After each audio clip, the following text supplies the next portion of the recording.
Look, we know communication is key, and the more we can educate and share with people, the more they're going to, I think, feel a part of. And, relationships are two-way streets, right? It's not just enough that we ask people to come spend your disposable income with us. It's not enough that we ask them to come to our events. We have to find a way to give back, to communicate, to share, to help them really understand what this program's all about.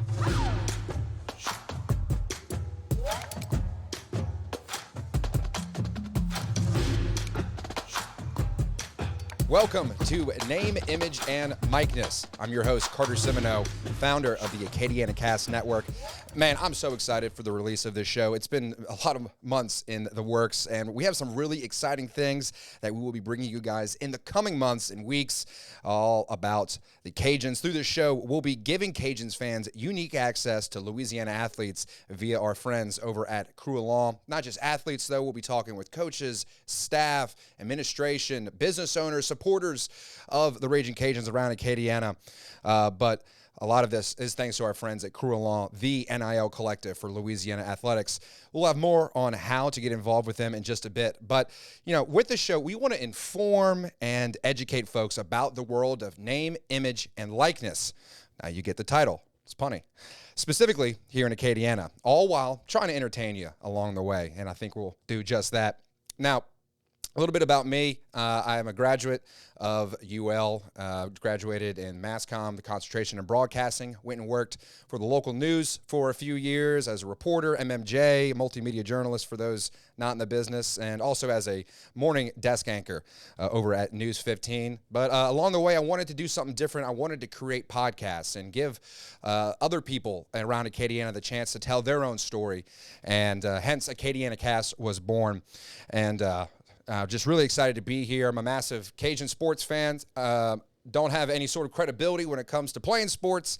I hurt myself playing 8th grade football my 1 year. My career ended. I get a little bit into that when we talk to Coach Dez in another episode.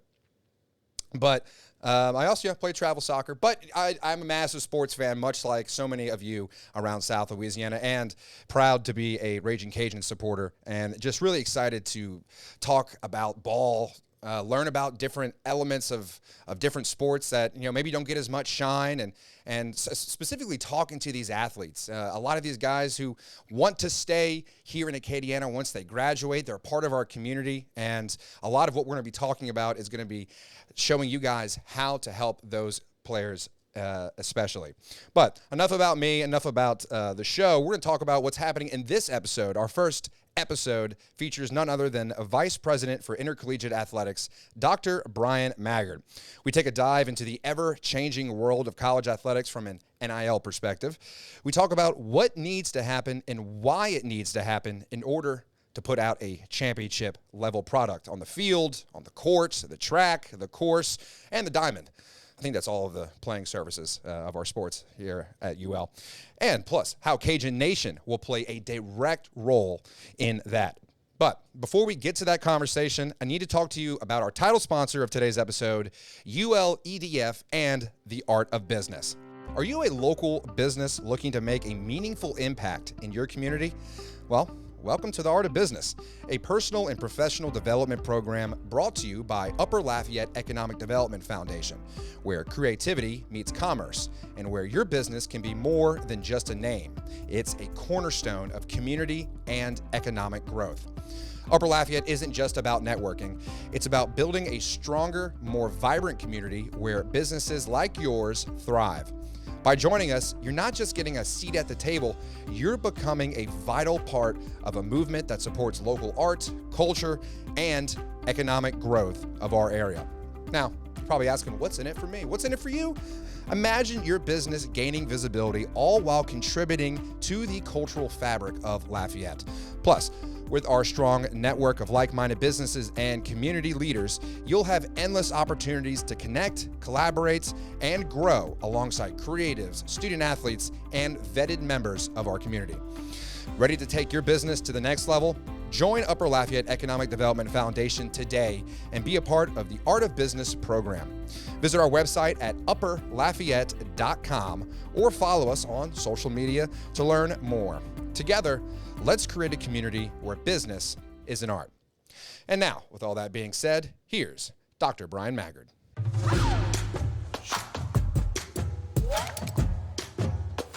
Alrighty, the man of the hour, Dr. Bryan Maggard. You know, I want to start with some of your background. Being a native of Dexter, Kansas, a graduate of Kansas State, working at the University of Missouri for 22 years, what was your proverbial "I'm not in Kansas" moment anymore whenever you and your family first got down here to South Louisiana? Yeah. You know, I think it might have had to do with the accent, right? Yeah, it was, sure. You know, the Cajun accent is certainly distinct, but I think the first time I really encountered two Cajuns speaking to one another is when it really became apparent that I was no longer in Kansas. Oh, man. And then how quickly did it take you to assimilate to the food and the spice? Not long at all. You know, I always tell people I got here on March 1st of 2017, and right in the thick of crawfish season. I was extremely disappointed when I found out that was seasonal. I thought it was a year-round treat, and when I found out it was going to run out in May, I was pretty disappointed. Yeah, I mean, I thought I could get this all year round. What's going on here? Right. Well, that's what makes it a delicacy, right? Absolutely, yes. Yeah, you can't spoil yourself 365 days a year. No, that'd be a little bit too much. Yeah. Too much sodium, probably. Now, why college athletics? What called you into a career in this space? Like, weren't you a journalism major? I was. So, you know, I think it stemmed from my experience as a student equipment manager during my undergraduate years at Kansas State University. I did that my sophomore, junior, and senior year, and by the time I got to my senior year, I didn't have time to change my major. It was actually journalism and mass communication with an advertising emphasis. And I knew I didn't want to do that. Really got turned on to thinking that I would be maybe working in the front office of a professional sports team. And so, oddly enough, my boss at Kansas State got me connected with an internship with the Washington Redskins in the summer of 1989 when I graduated. But it was with their equipment staff. Wow. And my goal was not to work in equipment at that level, but I wanted to use that opportunity to talk with their front office personnel. Long story short, every one of those individuals told me to go back and get my master's degree, so I did that. And that's where I really just fell into college athletics. Okay. Yeah, I started here at UL in nursing for some reason. I don't know why. And in fact, I went back to it after switching to sports management. But the reason I did that is because, you know, I was obsessed with football and kind of I wanted to be like a GM in an NFL front office, massive Saints fan. So I'm studying Mickey Loomis and the path that he chose. And I see all of a sudden that he had a master's in accounting. And I was like, oh no, this isn't for me. So I ended up switching, long story short, to broadcasting or mass comm concentration broadcasting. And now I'm actually using that degree to this day. Good for you. Congratulations. I appreciate that. It all kind of worked out in the end. And now I'm talking about sports with athletic director. Well, technically, you know, your title isn't AD. It's Vice President of Intercollegiate Athletics. That's correct. Why that change? You know, I think the industry trend is going that way. I think as more and more university presidents and chancellors are seeing the value of college athletics, they have elevated the title of athletics directors to vice president. Now, it might be vice president, director of athletics at some institutions, vice president for intercollegiate athletics like it is here. But I think, again, it's a testament to the industry that these positions are now being seen as vice presidents. Okay. Now, Dr. Maggard, I think a fair word to describe the current state of college athletics and football specifically is fluid, right? Sure. So can you help us make sense of the current landscape of college athletics as best as you can? I think the best way to make sense is it's continuously evolving, right? Even though we think we understand what the pathway is going to be moving forward for at least the next decade, there's still some evolution that will occur over the next several months to get us to really that starting point. But at the end of the day, you know, as we tell people, it's a situation where you either need to adapt or die, right? There's no, doing it halfway. There's no thinking, hey, we're going to stay the way we have been doing things. It's a matter of we need to adapt with the times. And the great thing about the University of Louisiana and its fan base and its community is that we have a great opportunity to adapt. Yeah. Another way to say that is and I've heard you say this, if we don't, we won't. Right. If we don't, we won't, right? If we don't embrace and support the new landscape, we won't be able to recruit and retain high-quality athletes.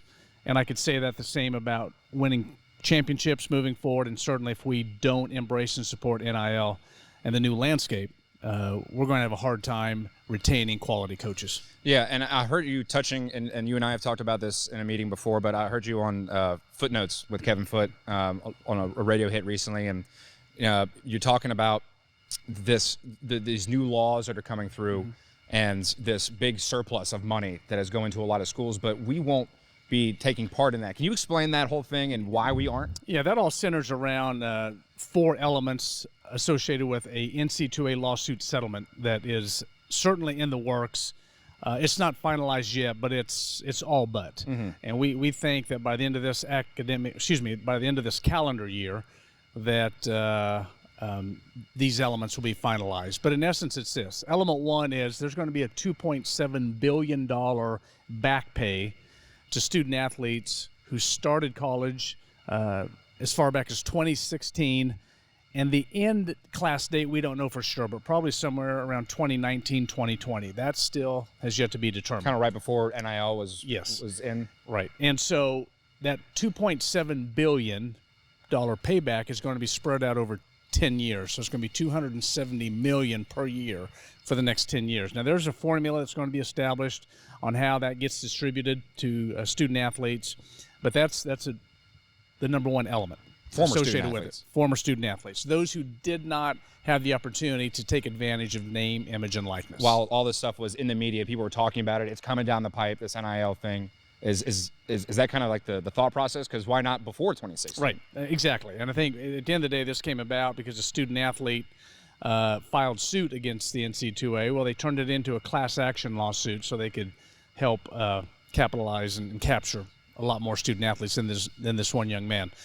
The second element is associated with NIL, the strengthening of NIL rules and regulations. And so there'll be a third party identified that will work with the NCAA and its member institutions on trying to strengthen the monitoring of NIL and really trying to reel it in, so to speak, to make it a little bit more probably realistic and manageable.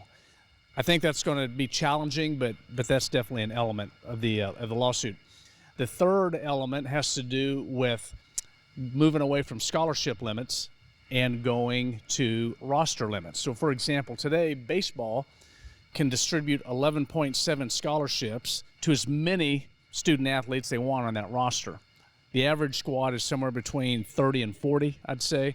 But moving forward, starting August 1 of 2025, each sport will have a roster maximum. So baseball will have a roster limit of 34, so you can't have any more than 34 student athletes.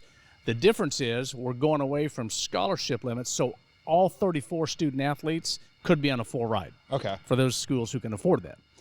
And then lastly, there'll be a rev share number identified, and that number is going to be somewhere between $20 and $22 million per year. There will be an annual escalator involved in that, somewhere to the tune of 2 to 4% every year. But that'll be money that institutions can carve out and share with their student athletes every year. And that is that's pay-for-play money. That's what that is. Yeah. And so you'll have, there'll be a distribution model for that as well.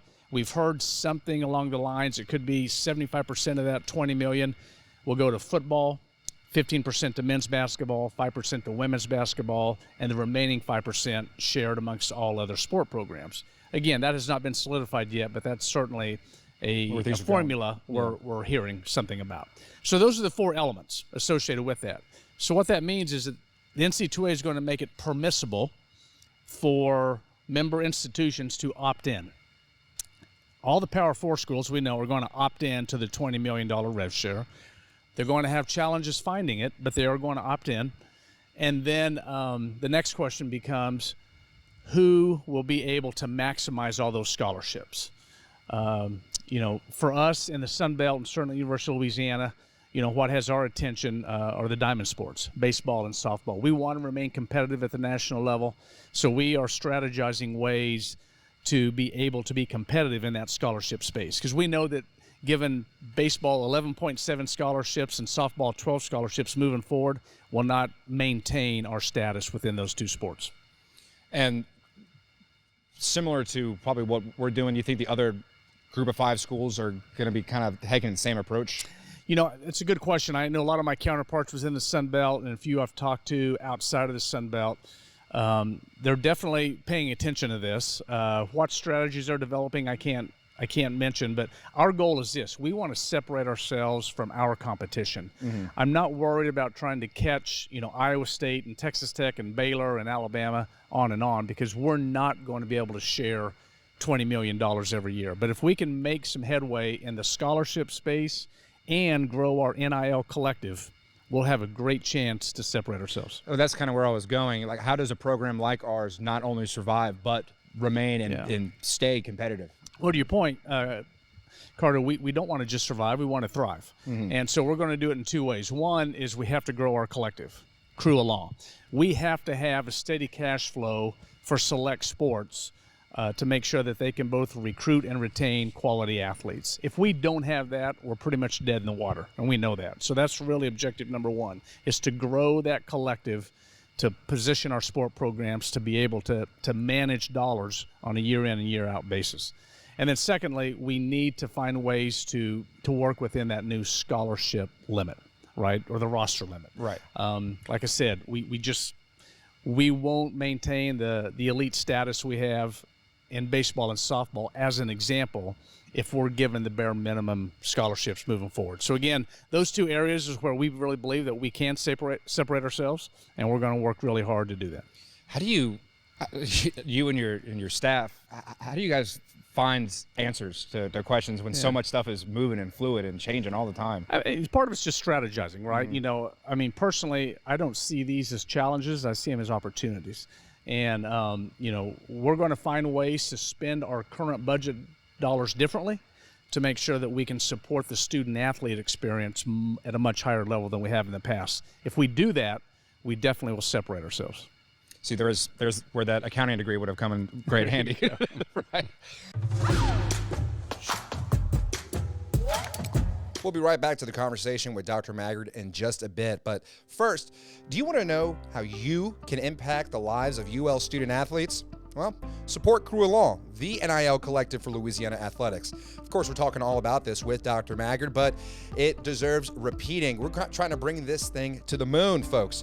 Crew Along provides Raging Cajun student athletes opportunities to build their personal brands while engaging with our community. For as little as $10 a month, you can help Louisiana athletics separate itself from the competition. Invite your friends and family to join the crew and support Raging Cajun student athletes. Visit crewalong.com to get started. That's KREWEALLONS.com to get started. Together, we will make a difference. All right, let's get right back to it. You served in many mentorship roles. You were a professor at one point. You had different roles in athletic offices, even in professional organizations like the 705 around Lafayette. We take a deep dive into the Art of Business program in another episode. But why do you think a program like this Art of Business program that we're creating, which focuses on the personal and professional development of student athletes, how do you think that can further elevate this whole athletic program? I think what the Art of Business program will do will capture the true essence of what name, image, and likeness is really set out to be all about. When you think about it, the concept, I don't think anyone has a problem with a student athlete benefiting from his or her name, their image, or their likeness from a compensation standpoint. The Art of Business is going to take that, though, to a different level, because people will be able to invest in that program, which in turn invests in the student athletes to the point you just made. It's going to take a young man or a young woman and develop them personally and professionally. Right? We know that less than 2% of all student athletes play professional sports. So 98+% absolutely need to have a college degree. But on top of that, if we can enhance their professional development skills and their personal development skills, we're setting them up for success long term. Yeah, outside of even just athletics, I've had this belief and theory for a while that there's nothing that a university loves more than for their graduates to stay in the town of which that university is. Would you agree with that? Oh, absolutely. And I think Lafayette, Louisiana embraces that concept as good as any places I've ever seen. I always tell people, if you stay and finish your career at UL, there will be a lot of people willing to open a lot of doors for you if you stay in Lafayette. Mm-hmm. Yeah, and that's what we're trying to even enhance even more through this Art of Business program, bringing in business owners like a Todd Citron at Hub City Ford, and the work that he's been doing with KC, and Absolutely. the work that KC's been doing off the field. Yeah. Him and a bunch of his culture team have come and volunteered at a day space for dementia called Bell's Tower. Wow. And seeing those young men, sweat like they're sweating out on the practice field, but for this kind of higher purpose and connecting with business owners and at the same time getting some financial literacy as well, and helping them with that aspect. It's been really, really cool to see. Yeah, I think this program is a great example of a two-way street, right? Mm-hmm. So our student athletes will have the opportunity to enhance their personal and professional development skills, but at the same time, they're going to be able to give back. Yeah. They're going to take their skill sets, they're going to take their personalities, right, and who they are today as young student athletes, and benefit members of our community through the organization you just mentioned or any other, right? Mm-hmm. But by giving back, I think it also it enhances a relationship. We know that if our student athletes and our coaches and our staff, if we give back to this community that gives to us, it only elevates the relationship. Yeah, and in another episode, we're talking to Coach Des right before your interview, and he's mentioning that, or saying these things about how these guys, by the time they're through, they're vetted. We're bringing in these guys for a reason beyond just their athletic prowess. They're hardworking individuals with accountability that any business owner would be happy to hire after sports are done. And speaking on that quality, when you're hiring a coach, which you just made a hire this offseason, are you looking for a coach who has that kind of mindset when it comes to recruitment? Absolutely. We want first and foremost coaches who will recruit quality young men and young women, Mm-hmm. right? We know that that's the essence of success. Sure. If we can do that, if character's good, the work ethic is there, we just want a bunch of gladiators here, right? Who young people who's willing to come in and work hard, compete, but at the same time be amazing ambassadors for our university. We have a mantra within our department. Whether you're a staff member or student athlete, right? The logo never comes off. And so we've always got to be representing. And so I look for head coaches who have that same mindset, because if they have that, they're going to surround themselves with like-minded assistant coaches, and then they will all go out and recruit like-minded student athletes. Well, Dr. Maggard, you've been beating the drum the past few weeks, and this will air the week of the Grambling game. But we got to talk about, while the Art of Business program connects the business community to these student athletes, there's also a very, very easy way for the average Raging Cajun fan to get involved and make a direct impact, and that is through the Win with 10 campaign. Tell us how it works, what it's designed to do for career lawn athletics, and what kind of spurred the genesis of this. So Win with 10 is simply a campaign for the masses, right? It's set up for individuals to subscribe to a $10 monthly donation, no different than what you and I might do for ESPN Plus, right. Netflix, Disney Plus, et cetera, right? I constantly rotate my subscriptions. There you go. What That's I'm, right. What I'm watching, what shows. But out. as important is you sign up and you forget about it. Yeah. And that's what we're wanting people to do. Now, ultimately, the real reason behind it is because we do need that steady cash flow that our coaches can depend on, again, for the recruiting and retention aspect of name, image, and likeness.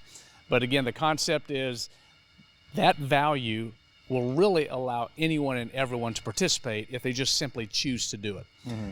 Part of what we have to do, though, is continue to help explain the why behind the what, right? It's one thing for me to go out and ask somebody, hey, will you give $10 a month to our collective? If they don't really understand what NIL is and the purpose of that collective, it's a little bit harder to get them to commit, even though the dollar value is very nominal.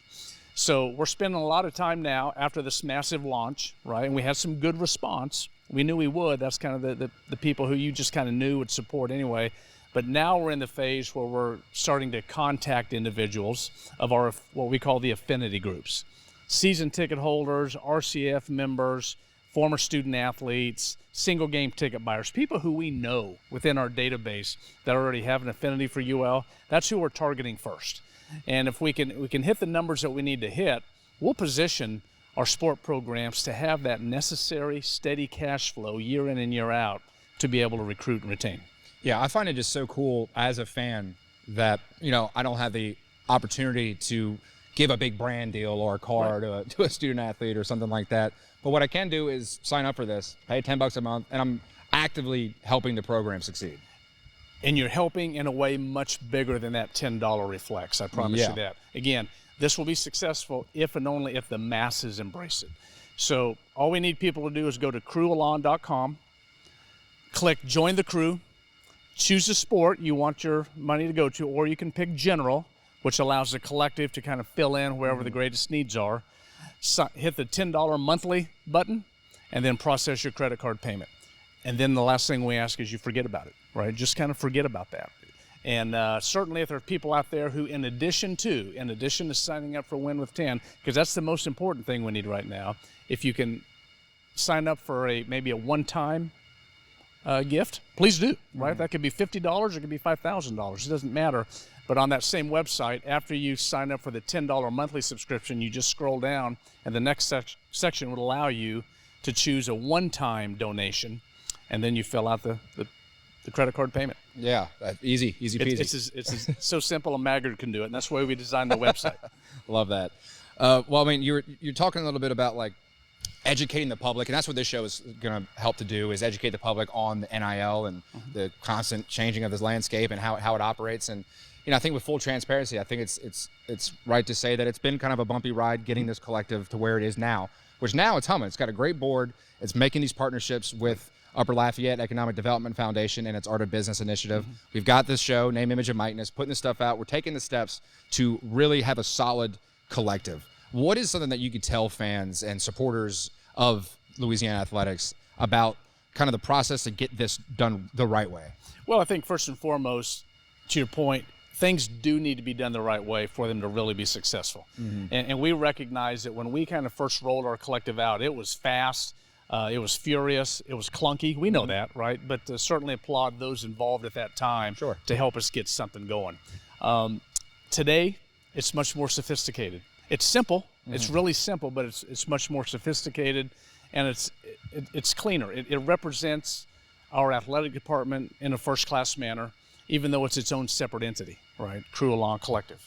But we've had a lot of people who work really hard in everything from website design to the social media platform design to the board, to your point, of establishing policies and procedures and things of that nature. Opening up bank accounts, getting the back of the house accounting aspect of it all lined up. It's truly its own separate business entity, right? But it's there for the masses to support and participate in. I go back to, if you go check crewalon.com out, you're going to see that it's a very basic but informative website. And at the end of the day, it's going to allow people to go in and support this really important endeavor that we have to have moving forward.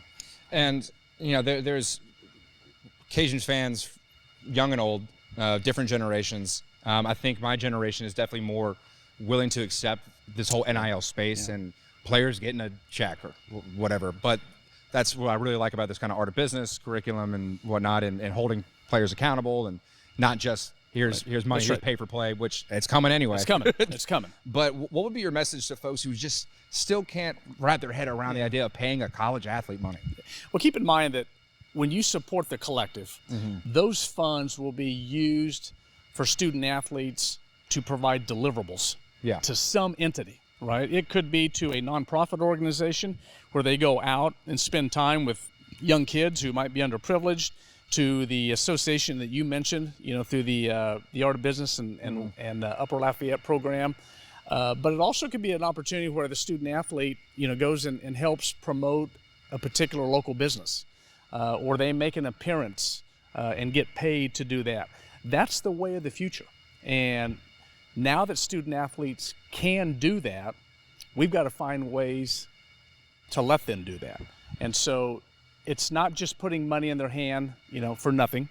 They're actually doing things to earn that money. And but without the money, we're going to have a really hard time, as I've said, to recruit and retain championship caliber student athletes. Yeah. I've been kind of asking everyone this question today, but it's been kind of cool playing the new college football video game and seeing the finished Our Lady of Lourdes Stadium. This year is going to be a little weird and different for fans, but what would be your message to them this upcoming season? Well, first and foremost, come out and support, right? We need to fill that east side and south end zone. There's no reason why we can't. We're going to make sure that the start times for those early games is going to be later in the evening, 7 o'clock, to let that sun go down as far as it can, to break the heat, so to speak. I think you're going to see a tremendous product on the field. You know, this team that we have coming in this year is more experienced. We have more depth, more talent, and so I think it's going to be a great opportunity for people to see the progress under Coach Mike Desimo. But we need your support. We need people to buy season tickets still, right? We need people to buy single game tickets and come to the games, because look, we know that if you buy season tickets this year, you've automatically qualified yourself to be in the priority seating discussion for the 25 season when we open up the new Our Lady of Lourdes Stadium. Yeah, so there's great incentive. That's right. You want to position yourself to be able to do that. Secondly, if you're not going to be a season ticket holder, we absolutely need you to come and attend games on the single game basis. Prefer you buy the season ticket, but certainly we want people there game in and game out. It's a tremendous schedule. The home schedule is really good. And you've got a football team that's busting their tail right now, and they have been for the last 2 years, to make this community proud. And so I'm really hoping that people, regardless of the progress that our stadium is under right now, right? Notice I didn't say construction. It's under progress. We need people to come out and support these young men. Yeah, absolutely. And it's kind of just cool to see that whole progression of where things have gone, and then you get to see the final product next season. But kind of be in the dirt, you know, hands in the dirt like the players are during this whole process, and seeing the community kind of galvanize around it. Yeah, I tell you, if you attend that game on August 31 against Grambling, by the time even we get into October home games, you're going to see a massive difference on the construction side over on the west side. And I think people are going to really enjoy watching that progress that you mentioned. But at the same time, I think you're going to kind of feel a part of it. That, hey, I was there when. Yeah. That type of mentality. But that's what we just need people to show up. Have a good time. You know, we're going to still sell cold beer, and we're going to have, you know, good concession food and all that good stuff. But $2 natties or $2 natties, you know, that's the way we roll, and we have to. But no, I think it's an opportunity for the fan base to come out, enjoy Cajun Field as they've kind of known it, you know, for the very last time. But when we open up in 2025, I promise you that will be a facility that not only will Cajun Nation be proud of, but the entire community. It's so weird to hear that number, 2025. Time flies. It'll be here before we know it. Yeah. Well, I appreciate you sitting down with us. You know, part of this podcast is also to show, kind of remove the veil behind and give fans access that they normally wouldn't have, and get to talk to not just you and Coach Des and some star players, but, you know, talk to the volleyball coach, talk to some players that maybe some of the undercovered sports, and get to really learn this whole NIL and program and the players who make it happen. You know, it's players who build stadiums, right? That's right. And look, we know communication is key, and the more we can educate and share with people, the more they're going to, I think, feel a part of. And you know, relationships are two-way streets, right? You know, it's not just enough that we ask people to come spend your disposable income with us. It's not enough that we ask them to come to our events. We have to find a way to give back, to communicate, to share, to help them really understand what this program's all about. So many good things happen at this university. So many good things happen within our athletics department. Cajun Nation, Acadiana as a whole, will be very proud. And I'm as an alum of this university, and a massive sports fan and Cajuns fan. It's a pleasure that I'm able to have this role and be able to highlight and play my little small role in this whole thing. And I'm just excited that you guys gave us the opportunity to work with you guys, and can't wait to see where things go from here. What game are you most looking forward to this season? Football. The first one. I never look past the first one, to be honest with you. And then after that, it'll be the second one. Yeah. You know, I do think, though, we have a great home schedule. I think the Tulane game is going to be a lot of fun. But Grambling is too. They bring a great crowd. Their band is tremendous. Our band is tremendous. It's just going to be, I think, an electrifying way to open up the 2024 season. No, I kind of like a coach. You just focus on the next one.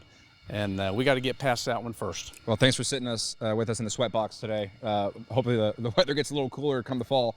One last time, remind folks where to go support Win with 10. Go to crewallons.com, KREWEALLONS.com. You're going to get to that website. You just simply click Join the Crew, choose your sport, click the $10 monthly button, and then process your payment. It's very simple. Perfect. Thanks again. Thank you. Well, that will mostly do it for our first episode of Name, Image, and MicNess, but we got some housekeeping and information to give you guys before we wrap up here. Now, our first episode, of course, just featured Dr. Maggard, more the crew along side of things, but we also kind of want to show you some more behind the scenes of Upper Lafayette and the art of business. So our next episode, episode 2, features John Williams, Executive Director of Upper Lafayette, and Todd Citron, who's been on the board and has helped create Upper Lafayette. And we really get into the nitty-gritty of where Upper Lafayette came from, kind of how they operate, and where the art of business originated from, and how it's going to impact student athletes. It's a really great conversation. Todd and John are two dedicated and successful business owners here in Acadiana, and they're really trying to change this entire NIL game and just boost economic growth here in Lafayette and Acadiana as a whole. It's a really great episode. Make sure you listen to it, learn some new things. I sure did, and I've been working with these guys for a few years now.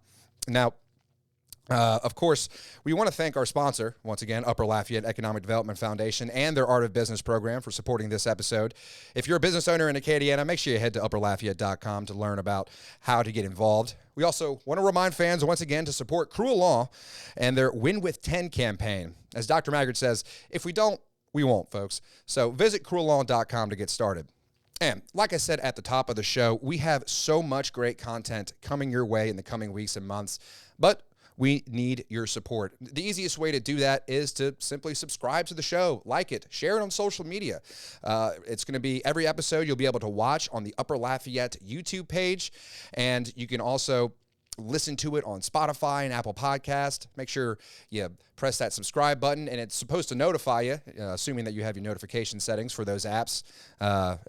If you're part of the older generation and you're catching this on YouTube, get your grandkid or your kid to show you how to do it. If you're from the younger generation, you still don't know, Google it, folks. Go to ChatGPT. Whatever you need to do to subscribe and support the show so that we know how many people are watching and listening, we can grow this thing together. I'm really excited about how we're going to grow, and for those who are watching on the ground level these first 4 episodes, seeing how much we grow and the great content that we're going to be bringing you guys. You can also find the show on the Upper Lafayette and Crew Along websites, and we'll be posting clips from the Acadiana Cast social media and Upper Lafayette social media, Crew Along as well. So make sure you're tuned in on whatever app you like, whether it's Facebook, Instagram, TikTok, X, formerly Twitter. We'll also be developing some LinkedIn content down the road as well, so stay tuned for that. We'll be taking a bit of a hiatus from the show for a few weeks while we get into the swing of things and promote this first round of 4 episodes. But very shortly, you'll be able to catch a new episode of Name, Image, and MicNess every single Wednesday. So stay tuned for that. I'm excited. I hope you're excited. It's going to be a great time blowing this thing up. Not just the show, of course, but of course the collective, the art of business, and most importantly, just supporting these men and women who are working their tails off every single day over at UL. That's a wrap for our first episode. Enjoy the ride, and go Cajuns.